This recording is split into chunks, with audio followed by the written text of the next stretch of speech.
When World War II broke out in September 1939, the military world was stunned by the effectiveness of the blitzkrieg that Nazi Germany unleashed.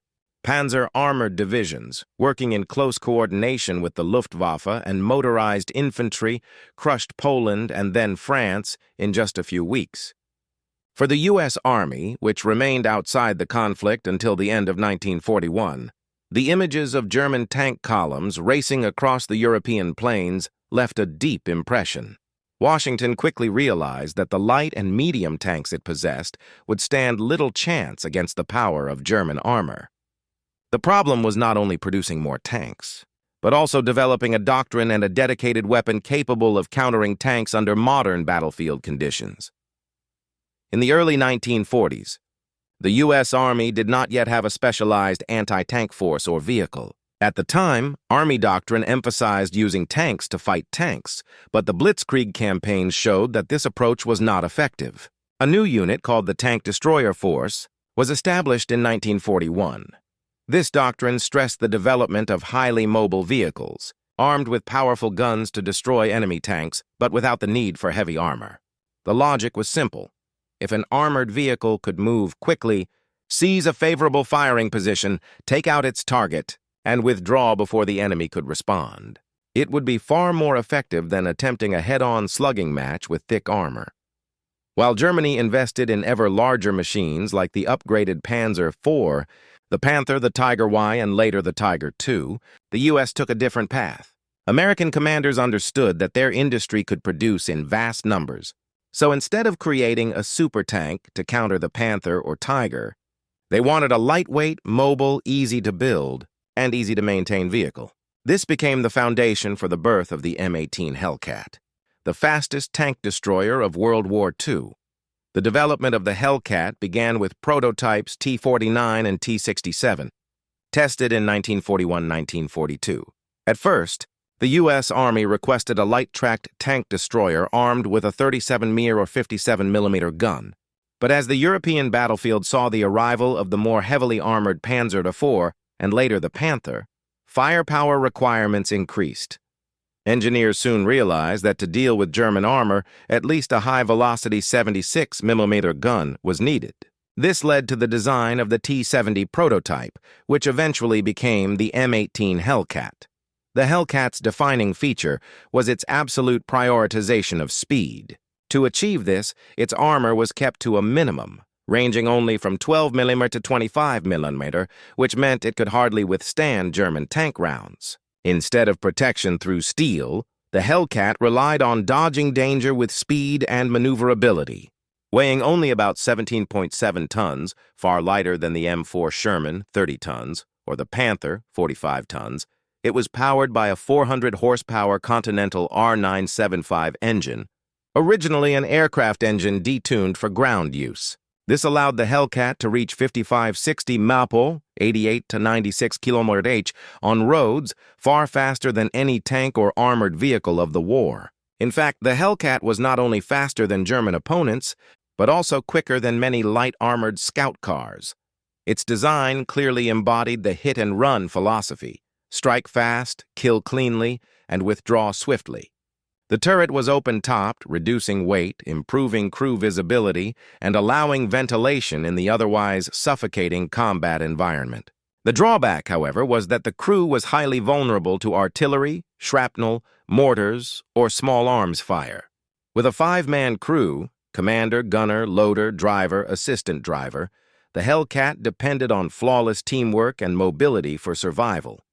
Its main armament, the 76 mm M1 gun, could penetrate the side armor of Panthers and Tigers at short to medium ranges and easily destroy Panzer IVs at most practical combat distances. In addition, it carried a 50 caliber Browning M2 heavy machine gun for anti-aircraft defense and infantry suppression. By 1943-1944, as the U.S. opened the Italian front and prepared for the Normandy invasion, the Hellcat appeared at just the right time.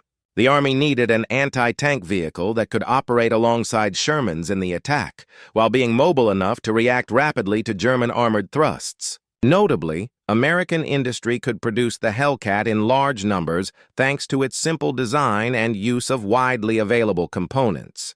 From mid-1943 to 1944, more than 2,500 M18s were built at General Motors plants, quickly entering service in tank destroyer battalions. Battlefield experience proved that although the Hellcat was weakly armored, it was devastating when used correctly.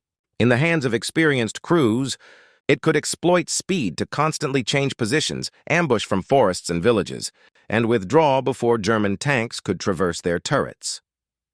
U.S. commanders soon recognized that the Hellcat was most effective as a mobile reserve, rushing to block German Panzer counterattacks. Its mobility also made it well-suited to a variety of terrains, from European villages and open plains to the hilly battlefields of Italy. To truly understand the Hellcat's value, one must place it in the context of U.S. armored doctrine at the time. Unlike the Soviets, who relied on massive numbers of T-34s, or the Germans, who built heavy machines emphasizing armor and firepower, the Americans sought a balance between mass production and flexibility.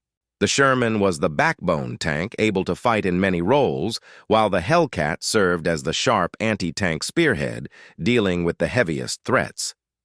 Together, the Sherman and Hellcat formed a complementary system, Shermans leading the attack, Hellcats rushing in when Panzers appeared. The Hellcat was not the result of a perfect design in terms of armor or firepower, but rather a testament to strategic ingenuity, choosing speed over brute strength. In World War II, an era of rapid mechanized warfare, daring to take a different path from Germany's armor thickness versus bigger gun race, demonstrated America's unique vision.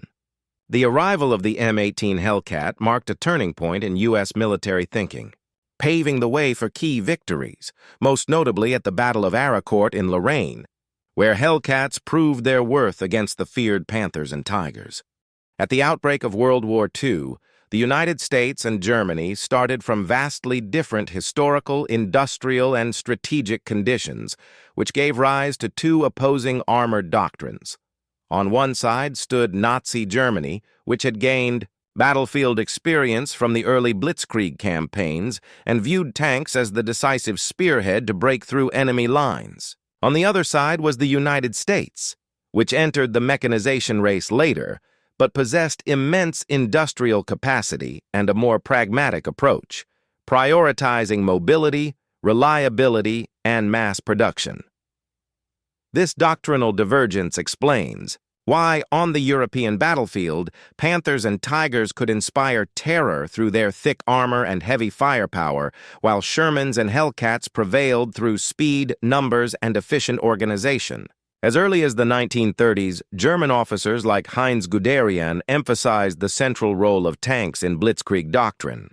Panzers were not just armored weapons, but the pillar of rapid, decisive warfare, breaking through front lines, driving deep into enemy rear areas, and working closely with the Luftwaffe and motorized infantry to disrupt the enemy's entire command system. Guided by this philosophy, Germany invested heavily in developing increasingly powerful tanks.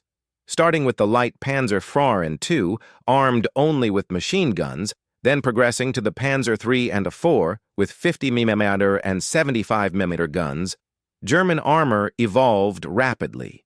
But in 1941, the appearance of the Soviet T-34, featuring sloped armor, strong mobility, and a formidable 76 mm gun, sharply challenged German superiority. This forced Germany to respond with new designs. The result was the Panzer V Panther and Panzer VI Tiger. The Panther, introduced in 1943, was a direct reaction to the T-34, with 80 mm of frontal armor and a high-velocity 75 mm KWK-42L70 gun, capable of penetrating almost any Allied tank at long range. The Tiger Y, entering service earlier in 1942, sought absolute firepower dominance with its 88 mm KWK-36 gun and near-impenetrable armor at the time. Later, the Tiger II, King Tiger, went even further, with 150-180 mm of frontal armor and the 88 mm L71 gun, making it one of the most formidable tanks of the entire war. Yet this bigger and stronger philosophy also created fatal weaknesses. German tanks grew heavier, consumed vast industrial resources, were difficult to transport, prone to breakdowns, and devoured fuel supplies that Germany's war economy could not sustain. A single Tiger II could require over 300,000 man-hours to build, while a Sherman or Hellcat needed less than one-tenth of that. On the battlefield, mechanical failure sidelined Tigers almost as often as enemy fire. Thus, German doctrine relied too heavily on the quality of individual machines, while failing to meet the demands of quantity and strategic mobility. The United States, by contrast, entered the war with a very different perspective. Before 1941, the U.S. Army was small and inexperienced, but once engaged in World War II, America quickly exploited its industrial edge. Washington understood it could not compete with Germany by building heavy tanks. Instead, it chose mass production of the M4 Sherman medium tank, a design that might not excel in any one category, but was good enough across the board. Adequate armor, a 75mm, later 76mm gun, reliable mobility, and crucially, ease of manufacture. Tens of thousands of Shermans rolling out of automobile factories ensured the Allies always had numerical superiority. Alongside the Sherman, the U.S. created the Tank Destroyer Command, tasked with countering German Panzers. In American thinking, medium tanks would spearhead offensives alongside infantry, while tank destroyer battalions would deal with enemy armor. This explains why the U.S. focused on vehicles like the M10 Wolverine, the M36 Jackson, and especially the M18 Hellcat. These all shared one trait. Instead of armor, they relied on speed, firepower, and efficient communication. U.S. Armored Doctrine valued mobility at both tactical and strategic levels. A tank destroyer unit had to arrive at the right place, at the right time, to block a panzer thrust. To achieve this, tank destroyers had to be faster than regular tanks, capable of maneuvering through narrow roads, crossing bridges, or flanking enemy formations. The Hellcat embodied this philosophy to the fullest. It was twice as fast as the Panther and equipped with standard radios, enabling real-time coordination by commanders. Rather than envisioning face-to-face duels, the U.S. designed a mechanized ambusher, appearing suddenly, destroying its target, then disappearing. Another key doctrinal difference lay in how tanks were used within the combat structure. Germany saw Panzers as the central force, with all other arms serving to support them. The U.S., however, treated tanks as one component of a combined arms team, alongside infantry, artillery, engineers, and air power. The Sherman was not meant to hunt Tigers. Its role was to break defenses and support infantry attacks. When Tigers appeared, Hellcats or M36 Jacksons were responsible for confronting them. This division of roles gave the U.S. greater flexibility and prevented it from falling into the tank versus tank trap that Germany often imposed. Industry and logistics further highlighted the contrast. Americans understood that modern war was not just about firepower on the battlefield, but also sustaining forces over years of combat. Shermans and Hellcats were easy to maintain, easy to replace parts for, and simple to train crews on. By contrast, Panthers and Tigers, despite their strength, required major repair facilities, scarce spare parts, and could be crippled by minor technical failures. Many Tigers were abandoned simply due to gearbox failures or running out of fuel. Finally, the psychological approach to warfare underscored the doctrinal divide. Germany placed its faith in the invincibility of Tigers and Panthers, machines meant to instill fear in enemies. The U.S., by contrast, never relied on the superiority of any single vehicle, but trusted in the combined strength of the entire system. Overwhelming numbers, coordinated firepower, air support, and abundant logistics. When these two philosophies clashed, in Normandy, the Ardennes, or Lorraine, the Americans often lost more tanks in individual battles, but consistently won entire campaigns. Thus, German and American armored doctrines represented two opposing paths. Germany chose quality, while the U.S. chose quantity and mobility. One side pursued super tanks with overwhelming armor and firepower. The other developed a system of versatile medium tanks and mobile tank destroyers to achieve long-term victory. This fundamental contrast set the stage for iconic confrontations, with the M18 Hellcat standing as a prime example of the American philosophy that speed and organization could defeat even the mightiest machines of the enemy. In September 1944, the war in Europe entered a new phase. After the Normandy campaign and the rapid breakthrough across France, the Allies seemed on the verge of advancing straight into Germany. But logistical difficulties, poor weather, and the fierce resistance of German forces slowed their progress. In this context, the Lorraine region in northeastern France became a critical battlefield. Here, the U.S. Third Army under General George S. Patton faced heavy counterattacks from German Panzer forces, and it was in the brutal battles of Lorraine that the M18 Hellcat proved its worth, leaving a lasting mark in the history of mechanized warfare. After the crushing defeat in Normandy and the retreat across the Seine, the German High Command realized they needed counterblows to slow down the American advance. One of the chosen directions was Lorraine, a region of rolling hills interspersed with villages, fields, and woods. It was strategically vital. Control of Lorraine meant defending Germany's western border and blocking the U.S. from reaching the Rhine. The 5th Panzer Army under General Hasso von Manteuffel was assigned to lead the counterattack. Its panzer divisions, though heavily depleted, still fielded numerous Panther and Panzer IV tanks, along with a handful of Tigers. On the American side, Patton's Third Army had just driven into Lorraine after a lightning pursuit. His troops were exhausted, fuel supplies were strained, and many units were scattered in defensive positions. Yet Patton still had highly mobile formations, most notably the 4th Armored Division and the 704th Tank Destroyer Battalion, newly equipped with M18 Hellcats.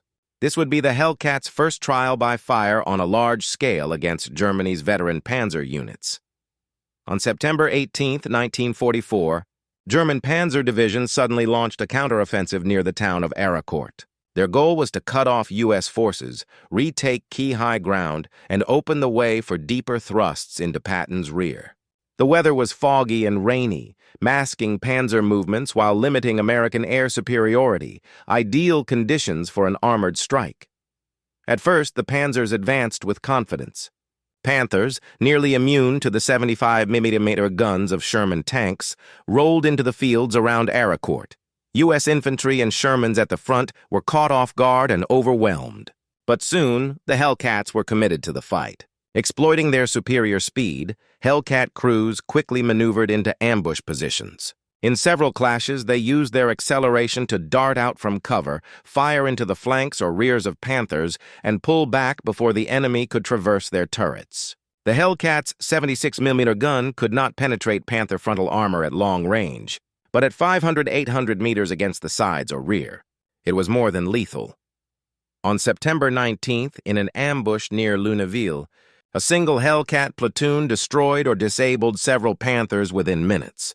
Astonishingly, the Hellcat crews kept moving, almost dancing around the lumbering German machines.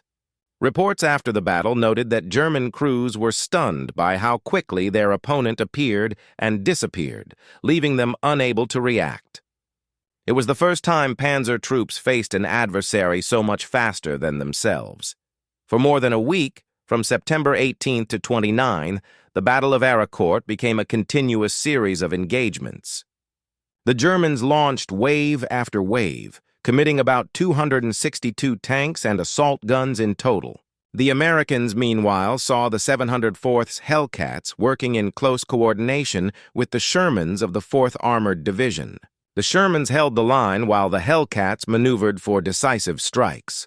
U.S. radio communications, an American advantage, enabled them to concentrate firepower rapidly against isolated Panzer groups instead of being overwhelmed piecemeal. The results were striking. Between September 18th and 29th, the Germans lost around 285 tanks and assault guns, according to some U.S. sources, while American losses were fewer than 50 armored vehicles, including only about 4 Hellcats. The exact numbers remain debated. German records usually report lower losses, but it is clear the Panzer offensive failed badly. Instead of cutting off Patton's Third Army, they were halted and deprived of much of their precious armor, which could not be easily replaced. Perhaps even more important was the psychological impact. For 2 years, German tank crews had considered the Panther and Tiger the masters of the battlefield, superior to all enemies. Now they faced an American vehicle they had never encountered before, unexpectedly fast, agile, and elusive.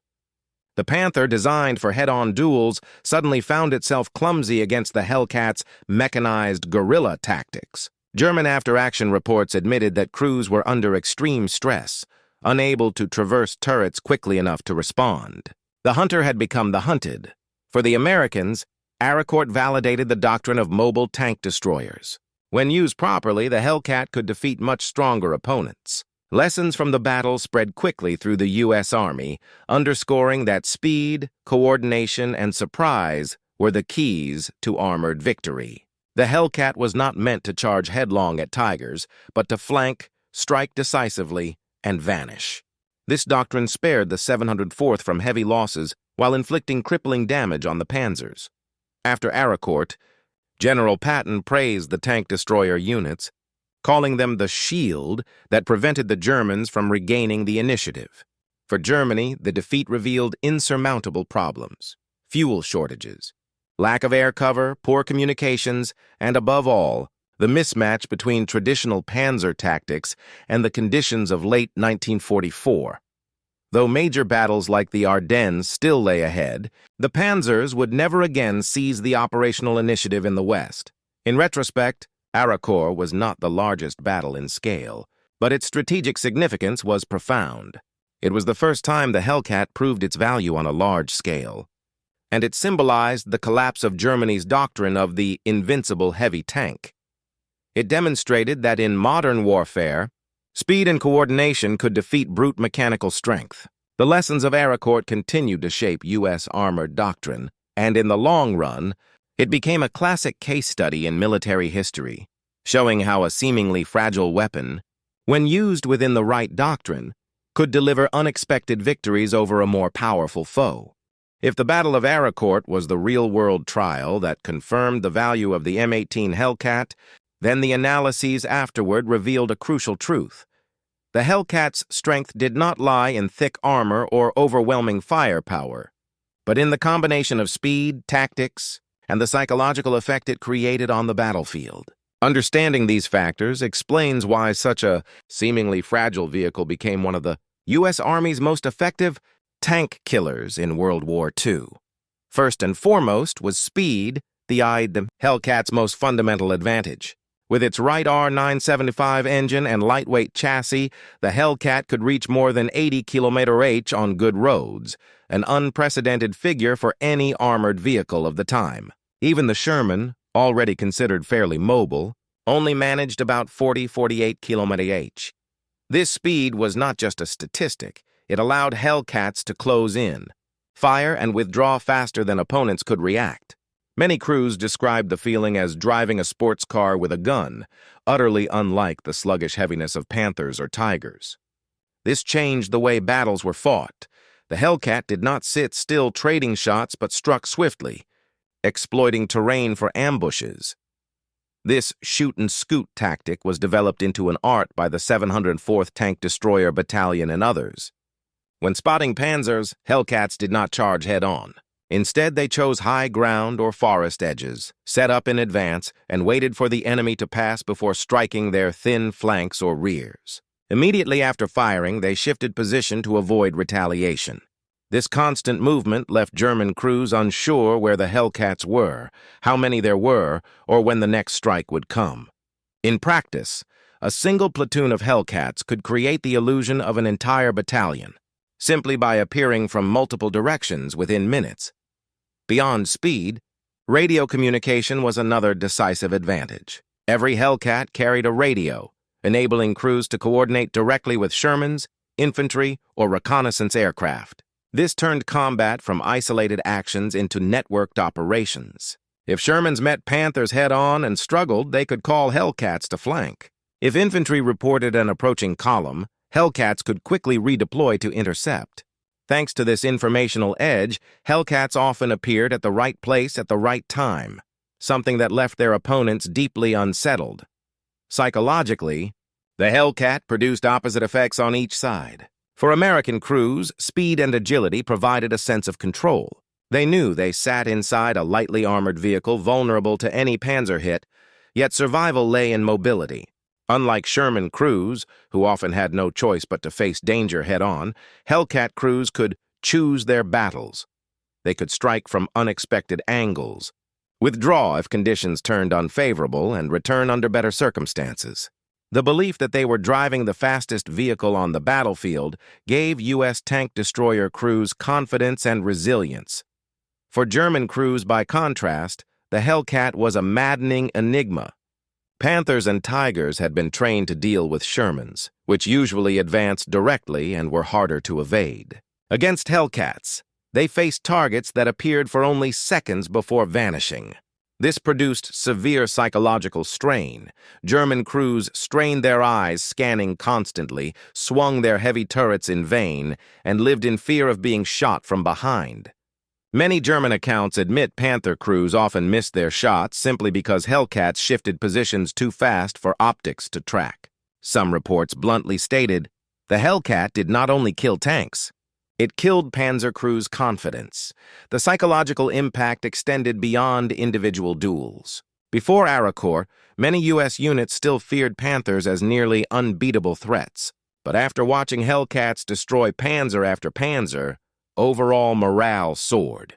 The myth of the invincible Panther began to fade, replaced by the conviction that with the right tactics, any German tank could be defeated. This shift in mindset was crucial in late 1944, as U.S. forces prepared for the Ardennes offensive, where the Panzers would make one last desperate counterattack. Cost was another significant factor. Compared to Panthers or Tigers, the Hellcat was far cheaper and faster to build. This enabled the U.S. to field large numbers, ensuring a steady supply for tank destroyer battalions. From a strategic perspective, every Hellcat was not just a fighting machine but also a psychological tool.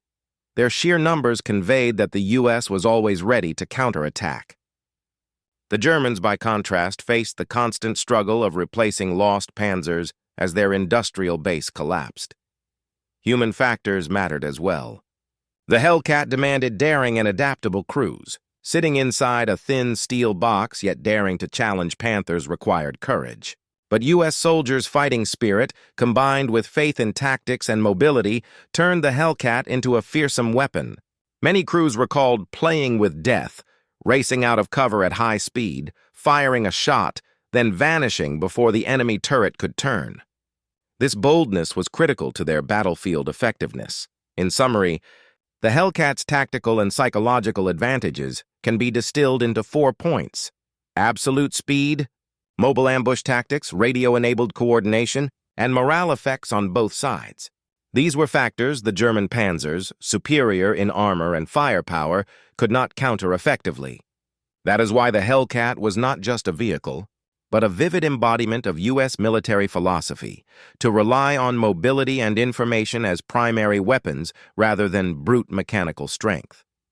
By late 1944, as the Hellcat continued to see service across the front, its reputation went far beyond that of a mere tank destroyer. It became a symbol of tactical innovation and living proof that in modern warfare the fast and flexible survive and prevail. More importantly, the Hellcat helped shift the psychological balance of the European battlefield, from U.S. troops once wary of Panzers to an army increasingly confident, ready to face them, and ultimately able to overwhelm them through combined strength. When World War II drew to a close in the spring of 1945, the M18 Hellcat and its brave crews had already secured their place in the history of modern mechanized warfare. Although deployed only in the final phase of the conflict, the Hellcat left a distinct tactical imprint and a lasting legacy, both in the realm of armored doctrine and in psychological and organizational terms. To fully appreciate its value, one must examine its achievements, its shortcomings, and its enduring influence after the guns of Europe fell silent. First, in combat effectiveness, the Hellcat validated the U.S. Army's doctrine of mobile tank destroyers. The Battle of Arracourt in Lorraine was a prime example, where a battalion of Hellcats working with Shermans and infantry repelled multiple German Panzer counterattacks, even against the Panther, considered superior in firepower and armor. Post-war statistics showed that the Hellcat achieved a higher kill ratio than any other American armored vehicle, with each Hellcat averaging more destroyed tanks than either the Sherman or the M10. This reinforced the argument that in mobile warfare, speed and surprise were just as important, if not more so, than sheer firepower. However, the Hellcat also revealed glaring weaknesses. Its thin armor left it highly vulnerable to nearly every type of anti-tank weapon, including handheld arms like the Panzerfaust or even 20mm anti-tank rifles. This forced its crews to rely entirely on speed and maneuver. Without those, survival in a direct firefight was almost impossible. Some military historians note that the Hellcat was not a perfect machine, but one that shone only when employed according to doctrine. If forced into static defense or caught in an ambush, the Hellcat rarely survived, an inherent limitation of its design. After the war, the U.S. Army reviewed its armored doctrine. Although the Hellcat proved effective in its tank destroyer role, the American concept of a specialized tank destroyer branch was gradually abandoned. On the battlefield, separating tanks from anti-tank forces often complicated coordination. Post-war European armies, particularly the Soviets and British, pursued a different path, developing the main battle tank, MBT, a single vehicle that combined firepower, protection, and mobility. In this new paradigm, the Hellcat and the very idea of the dedicated tank destroyer lost relevance, yet this does not diminish the Hellcat's contributions. Tactically, it underscored the primacy of mobility, paving the way for modern maneuver warfare. Instead of focusing solely on invulnerable heavy machines, the U.S. drew the lesson that victory sometimes depended on agility, flexibility, and combined arms coordination. This philosophy was carried forward in later designs. From the M41 Walker Bulldog and M18 Wolfhound to MBTs like the M48, M60, and ultimately the M1 Abrams. The Hellcat's legacy also lived on through its crews. Veterans often recalled that serving in the Hellcat taught them courage, discipline, and creativity under fire. Operating a fast but fragile vehicle demanded a balance between boldness and caution, a lesson of enduring value. Many of these officers later became instructors, passing on their Hellcat experiences into U.S. armored doctrine during the Cold War. Even in the memories of their adversaries, the Hellcat left a mark. German Panzer veterans frequently mentioned it with a mix of surprise and respect, admitting that its sudden speed and elusiveness created significant stress, particularly at a time when German forces were already stretched thin. In many ways, the Hellcat helped shatter the myth of the invincible Panther, undermining one of the psychological pillars of German morale.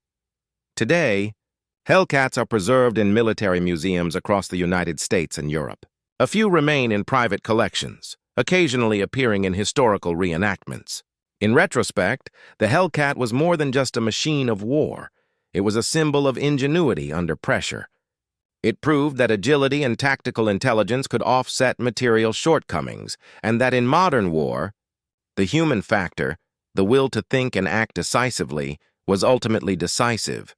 The Hellcat's legacy, therefore, lies not only in the tally of enemy tanks destroyed, but in the lessons it left behind, the importance of combined arms coordination, the value of speed and information, and the enduring truth that even a seemingly fragile weapon can tip the balance if employed correctly. In the broader story of 20th century warfare, the M18 Hellcat deserves to be remembered as an icon of mobile warfare, a machine that fought not only with steel and shells, but with the intellect and spirit of the men who commanded it.